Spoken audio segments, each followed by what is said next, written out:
Depuis plus de 20 ans, je vois des patients ayant des troubles fonctionnels neurologiques, c'est-à-dire ayant soit de façon isolée, soit de façon associée des paralysies, des troubles de la sensibilité, des mouvements anormaux dits fonctionnels, c'est-à-dire tremblements ou dystonie, des crises non épileptiques, voire des douleurs. Et ces malades me sont adressés soit par des neurologues, soit par des rhumatologues. Il faut savoir que les troubles fonctionnels neurologiques représentent le deuxième motif de consultation en neurologie externe, sans compter les malades qui sont vus directement par les rhumatologues, notamment les patients fibromyalgiques. Maintenant, on sait que ces troubles sont liés à une perturbation de la connectivité cérébrale. On ne peut pas le voir en imagerie standard, mais c'est possible actuellement de le voir, ce trouble, dans les centres de recherche.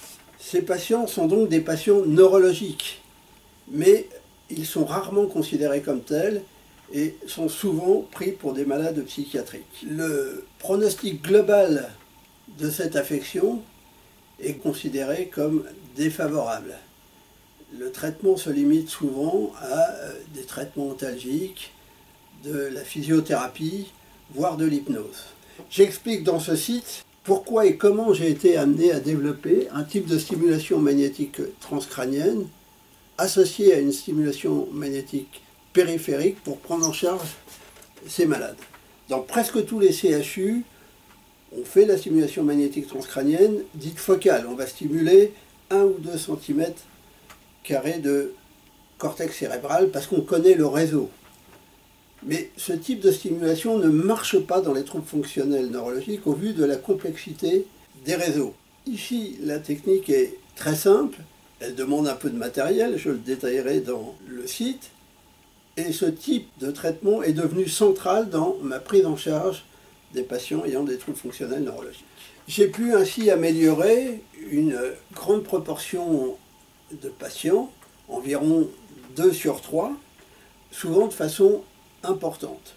J'ai même pu filmer l'amélioration, notamment lorsqu'il s'agissait de problèmes moteurs, et je vais montrer dans ce site, pour illustrer cette technique, un certain nombre de ces vidéos, après avoir anonymisé certaines quand le patient me le demandait.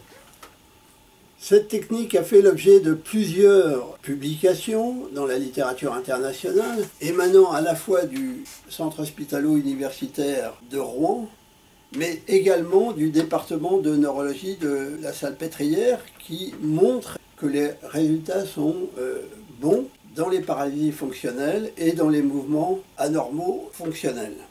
Une étude multicentrique contrôlée dans les paralysies fonctionnelles a été réalisée, elle est en cours de rédaction. Elle montre que lorsque les patients sont stimulés précocement, les résultats sont très significatifs entre stimulation effective et stimulation placebo. Par contre, lorsque les patients sont stimulés plus tardivement, la stimulation magnétique transcrânienne purement centrale n'est pas significative. Par contre, et ça c'est mon expérience, lorsqu'on ajoute la stimulation magnétique périphérique, on améliore les résultats.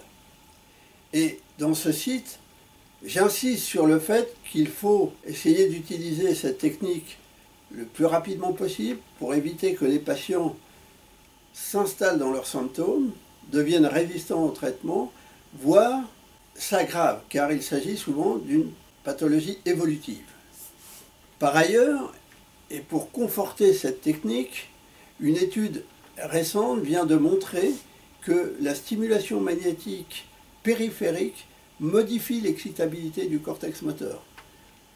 On montre donc que ce type de traitement a un effet de neuromodulation centrale. Après toutes ces années durant lesquelles j'ai pratiqué ce type de prise en charge, et au vu des données de la littérature, même si elles sont encore très insuffisantes, il m'a paru justifié de faire partager mon expérience pour le bénéfice des patients. Un tiers des patients ne répondront pas à cette technique, les autres pourront en tirer un bénéfice important. Souvent, une seule stimulation ne suffira pas. Il faudra les répéter Si nécessaire, il s'agit donc d'une véritable prise en charge.